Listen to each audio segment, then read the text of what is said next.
திரு ரமேஷ் சேதுராமன், காங்கிரசுக்கு அந்த விதமான அழுத்தம் கொடுத்தாலும் அது திமுக கூட்டணியை பாதிக்காது. ஏன்னா இரண்டாம் கட்ட தலைவர்கள் தான் பேசுகிறாங்க. ஆனால் அதிமுக பாஜக கூட்டணியில் அமித்ஷா மத்திய உள்துறை அமைச்சர் யார் இந்த கூட்டணியை அறிவித்தாரோ அவரே இதை பற்றி பேசி வராரு அப்படின்ற ஒரு கருத்து எழுந்திருக்கு. இன்னொரு பக்கம் ஆட்சி அதிகாரத்தில் பங்குன்னு தாவேக்கா அனௌன்ஸ் பண்ணிட்டாங்க. ஆனால் ஆட்சி அதிகாரத்தில் பங்கு என்று அதிமுகவால் பகிரங்கமாக அறிவிக்க முடியாமல் இருப்பதற்கான காரணம் என்ன? பாஜகவோட ஏற்கனவே டேர்ம்ஸ் அண்ட் கண்டிஷன்ஸ் ஒத்துக்கொண்டார்களா, இல்லை அதை தாண்டி இந்த கூட்டணியை கொண்டு போக வேண்டிய தேவை இருக்கா? இல்ல, ஒரே கேள்வி மட்டும் நான் இங்க கேட்கணும்னு ஆசைப்படுறேன். முதல் விஷயம், ஆட்சி அதிகாரத்தில் பங்கு அப்படிங்கிற விஷயத்தை திமுகவில் இருக்கக்கூடிய காங்கிரஸ் மட்டும் இல்ல, கடந்த காலங்களில் விசிகா போன்ற கட்சிகள்லாம் முன்னெடுத்து வைத்தார்கள்னு பார்க்கிறோம். அதை எப்பெல்லாம் யூஸ் பண்ணுவாங்கன்னாக்கா, பொதுவா தங்களுக்கு தேவையான இந்த சீட்டுகளை பெறுவதோ இல்ல மற்ற விஷயங்களுக்காகவோ பயன்படுத்தி கொண்டு அதுக்கப்புறம் சரி விட்டு கொடுக்கலாம் இன் ரிட்டர்ன் என்னங்கிற ஒரு கேள்வி இருக்கு. அப்படிங்கும் போது அப்புறம் அதை தள்ளி வைக்கிறாங்க கோல் போஸ்டர் அப்படின்னு வேணா வச்சுக்கலாம். ஏன்னா அவங்க இப்போ காங்கிரஸ் அளவுக்கு பெரிய கட்சியா அப்படின்னா கிடையாது. மாநில அளவுல அவங்களுக்குன்னு ஒரு சில வாக்கு சதவீதங்கள் இருக்கு. அதையெல்லாம் வைத்து அது நெகோசியேஷன் டாக்டிக்ஸ் அப்படின்னு வேணா பார்க்கலாம். முதல்ல என்ன சொன்னாங்க, திமுகவுடைய சின்னத்தெல்லாம் போட்டிடணுங்கிறதெல்லாம் தாண்டி அவங்களும் படிப்படியா அவங்க எப்படி அவங்களுடைய அரசியல் வளர்ச்சியை நோக்கி நகர்த்துறாங்க அப்படின்னு நீங்க பார்க்கலாம். தங்களுக்கே உரிய சின்னம், பானை சின்னம், இந்த மாதிரியான விஷயங்கள்லாம் இருக்கு இல்லையா, அதையெல்லாம் கொண்டு முன்னெடுத்து போறாங்கிறத நம்ம பாக்குறோம். அப்படி இருந்தும் கூட ஒரு சில இடங்கள்ல ஒரு சில சீட்டுகள்ல அவங்க திமுக இதுல கடந்த காலங்கள்ல போட்டிட்டு இருக்காங்கிறதையும் நம்ம மறக்க கூடாது. ரெண்டாவது முக்கியமான ஒரு விஷயம் என்னன்னா, காங்கிரஸ் கட்சியில சரி இங்க எப்படின்னாக்க டெஸ்டிங் த வாட்டர்ஸ்னு சொல்லுவோம் இல்லையா, அந்த மாதிரி ஒரு பக்கம் இவங்களோட நெகோசியேஷன் விஷயங்கள் நடந்து கொண்டு இருக்கும், ஒரு அழுத்தத்தை ஏற்படுத்துவதுதான். அதே மாதிரி எங்களுக்கு ஆல்டர்னேட்டிவ் இருக்கு, எங்களுக்கு ஆப்ஷன் இருக்கு. இன்னொன்னு நான் பார்க்கக்கூடிய விஷயத்துல நீங்க ரொம்ப தெளிவா ரெண்டு தரப்பா காங்கிரஸ் இதை பிரிக்கலாம். முன்னாடி எல்லாம் கோஷ்டியா இருக்கும். கோஷ்டின்னு சொன்னாக்க நமக்கே தெரியும், பல தலைவர்கள் பல கோஷ்டிகள் அப்படிங்கறதெல்லாம். இப்போ எப்படி மாறி இருக்குன்னா, இளம் தலைமுறையினர் அப்புறம் பாரம்பரியமாக 77 வயதை தாண்டி 75 வயதை தாண்டி அரசியல்வாதிகள் அப்படின்னு வேணா ஒரு குரூப்பை வேணா வச்சுக்கலாம். சோ பழைய அரசியல் தலைவர்கள் அவங்களோட ஓல்ட் ஸ்கூல் மைண்ட் செட் நான் பேசின வரைக்கும் அவங்க என்ன நினைக்கிறாங்க, அதாவது சொல்றது ரெண்டு பக்கத்தையும் பாக்குறவங்க பழைய இதுல இருக்கிறவங்க என்ன எதிர்பார்க்கறாங்கன்னா, இப்படியே அமைதியா கண்டினியூ பண்றோம், நமக்கு இன்னொரு டேர்ம் எம்பி ராஜ்யசபா எம்பி அப்படிங்கறதெல்லாம் கிடைச்சா நல்லா இருக்கும், நமக்கு வேண்டியவங்களுக்கு ஒரு 4 பேருக்கு ஒரு எம்எல்ஏ சீட் வாங்கி கொடுத்தா நமக்கு அது போதும், செலவை அவங்க பார்த்துப்பாங்க, இந்த மாதிரியான மனநிலையில அவங்க இருக்காங்க. ஆனா நியூ ஸ்கூல் ஆஃப் காங்கிரஸ் கட்சிக்குள்ளாக ஒரு கருத்து எழுது அப்படின்னா அது கருத்து முதலா பார்க்க முடியாதா? இப்ப அமித்ஷா அவர்கள் என்டிஏ ஆட்சி அமையும் சொல்றாரு. முதலமைச்சர் வேட்பாளரை பற்றி அமித்ஷா எந்த விதமான கருத்தையும் சொல்லாத நிலையில நயினார் நாகேந்திரன் எடப்பாடி பழனிசாமி தான் முதலமைச்சர் வேட்பாளர் அப்படின்னு சொல்றாரு. ஆனா அமித்ஷா கூட்டணியை அறிவித்த அமித்ஷா இன்னும் முதலமைச்சர் வேட்பாளரை பற்றி வாய்த்திருக்காத நிலை, அது கருத்து முதலா அதுல மாறுபட்ட கருத்து இருக்கதா எடுத்துக்க முடியாதா? இல்ல அமித்ஷா இல்ல இப்ப ஒரே நிமிஷம், இப்ப அமித்ஷா சொன்னான்னு வச்சுங்க, நீங்க என்ன எப்படி கேட்பீங்கன்னா அடுத்தது மோடி சொன்னாரா, இல்ல மோடி சொன்னாரான்னு கேட்டா உங்களுக்கு வட்ட செயலாளர் சொன்னாரா, இந்த வட்டத்து துணை வட்ட செயலாளர் சொன்னாரா, இல்ல கூட்டணி அறிவிச்சது யாரு? இல்ல கூட்டணி அறிவிச்சது யாரு சார்? இல்ல கூட்டணி அறிவிச்சது அவ்வளவுதாங்க. இல்ல அதே காங்கிரஸ் கேள்விக்கும் காங்கிரஸ் உடைய தலைவர்கள் பேசுவதற்கும் பாஜக தலைவர்கள் பேசுக்கும் முரண் இருக்கும்போது இந்த கேள்வி யதார்த்தமா எழாதா? இல்ல ஒண்ணுமே கிடையாது. ரொம்ப சிம்பிள். டிஎம்கே அப்படின்னாக்க அந்த கூட்டணியை பொறுத்தவரைக்கும் யார் முதல்வர்ங்கிறது ரொம்ப தெளிவா தெரியும்.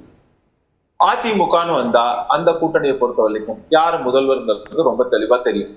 இது இந்த மாநிலத்தில் மட்டுமல்ல, இன்ஃபேக்ட் என்டிஏ கூட்டணிக்கு யார் முதலமைச்சர் வேட்பாளர்? ஐயா ஒரு நிமிடம், அதுதான் சொல்ல வரேன், ரொம்ப எக்ஸைட் ஆகாதீங்க, நான் ஃபுல்லா முடிச்சிடுறேன்.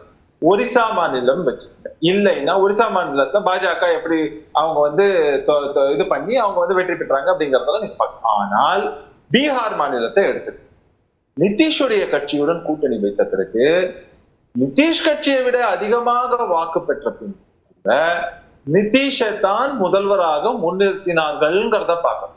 அது சொன்னது வேணா எலெக்ஷனுக்கு அப்புறம் அப்படி இப்படின்னு சொல்லலாம். ஆனாலும் முதல்வராக ஆக்கப்பட்டவர் நிதிஷ் அவர்கள் மட்டுமே.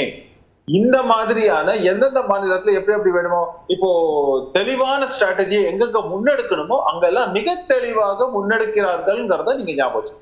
தமிழகத்தை பொறுத்தவரை என்டிஏன்னு சொன்னோம்னா தேசிய அளவுல யார் தலைமைனா பாஜக, மாநிலத்தை பொறுத்தவரை யார் தலைமை அப்படின்னு பாத்தீங்கன்னாக்க ஐயா எடப்பாடி அவர்கள் அப்படின்னு இருக்கக்கூடிய இன்னைக்கு சிச்சுவேஷன்ல ரொம்ப தெளிவா இருக்கு. அதுல பிரதான கட்சிங்கிறது எது? அதிமுக தலைமையில் தான் சந்திக்கிறாங்கும் போது அவர் தான் தலைவர் தான் முதல்வர் அப்படின்னு டிசைட் பண்றாங்கன்னா அந்த டெசிஷனை இங்க இருக்கக்கூடிய லீடிங் பார்ட்டி அவங்க தான் எடுப்பாங்க. ஆனாலும் தேசிய அளவுல நேஷனல் லெவல்லங்கும் போது அமித்ஷாக்கு எந்த அளவுக்கு முக்கியத்துவம் கொடுக்கணுமோ அங்க மட்டும் கொடுக்கப்பட்டிருக்கே தவிர இப்ப காங்கிரஸுக்கும் அதே மாதிரி நிலைமை தான். ஆனா நம்ம இல்ல இன்னொரு 30 செகண்ட்ல முடிச்சோம்.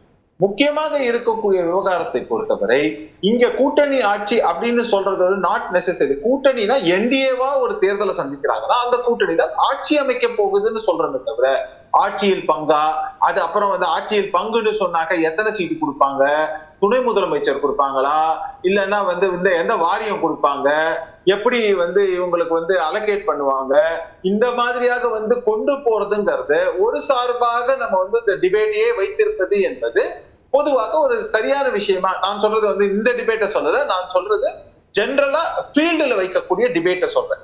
இது ஒரு சரியான விஷயமாங்கிறத எல்லாரும் கருத்தில் எடுத்துக்கொள்ள வேண்டும்ங்கிறது தான் பாயிண்ட். அதை ஒரே ஆங்கிள் கொண்டு போனோம்னு வச்சுக்கலாம். அப்ப இன்னொரு தரப்பை நம்ம கேட்கறதுக்கான ஒரு இது இருக்காங்கிறதா. இதை எடுத்து சீர்தூக்கி பார்க்கணும்னா ரெண்டு தரப்பும் தான் பார்க்கணும்.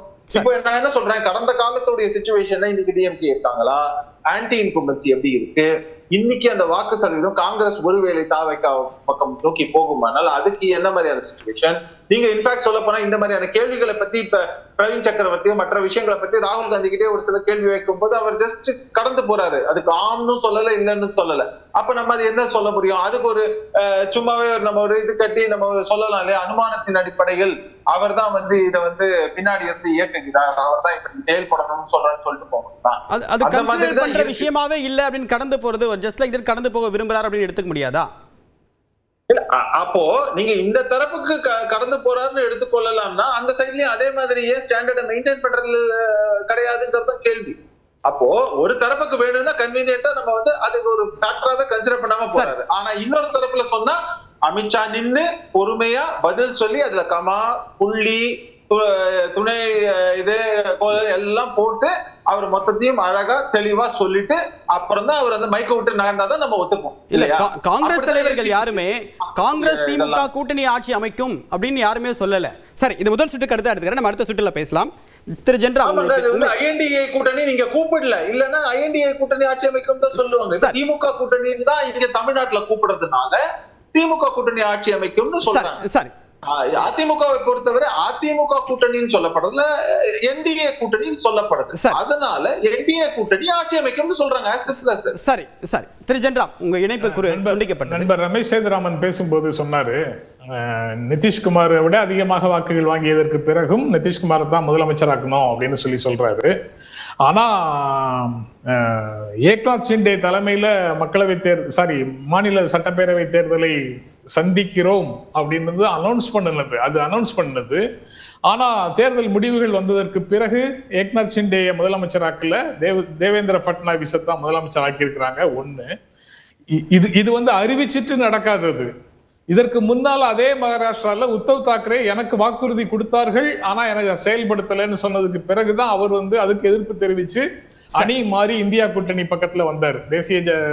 தேசியவாத காங்கிரஸ் அணிக்கு உத்தவ் தாக்கரே வந்தது அதற்கு பிறகுதான் வந்தாரு. அதனால நிதிஷ்குமார் ஒரு எக்ஸப்ஷனல் கேஸ். சரி, எந்த அரசியல் கட்சி, பாரதிய ஜனதா கட்சி அது போன்ற வாக்குறுதிகளை செயல்படுத்தவில்லை அப்படிங்கிறது இந்த இரண்டு கேஸ்லயும் தெளிவாகுது. அது அதிமுக எடுத்துக்கணும். அதாவது எப்படி வாக்குறுதி கொடுத்துட்டு மாநிலத்துக்கு மாநிலம் மாறுபடுகிறது. காரணம் என்னன்னா ஸ்ட்ராட்டஜிங்கிறது தான். அது இப்ப நான் திரும்பவும் சொல்ல, அந்த ஸ்ட்ராட்டஜி ஏன் தமிழ்நாட்டில் வராது அப்படின்ற ஒரு சந்தேகத்தை எழுப்புறாரு. ஒரு நிமிஷம் இல்லங்க, அப்படி வரதுக்கு ஏங்க கடந்த பல முறைகளாக அவர் எத்தனை இப்போ இல்ல சேதுராமன் உங்களுக்கு அடுத்த சுற்றுக்கு வரேன். இல்ல அடுத்து அவரோட நேரத்தை எடுத்துக்காதீங்க. அவர் முதல் சுற்றுல அவருடைய இணைப்பு துண்டிக்கப்பட்டது. இல்ல அடுத்த சுற்றுக்கு வரேன். அவர் கருத்தை நிறைவு பண்ணிட்டு வெயிட் பண்ணுங்க.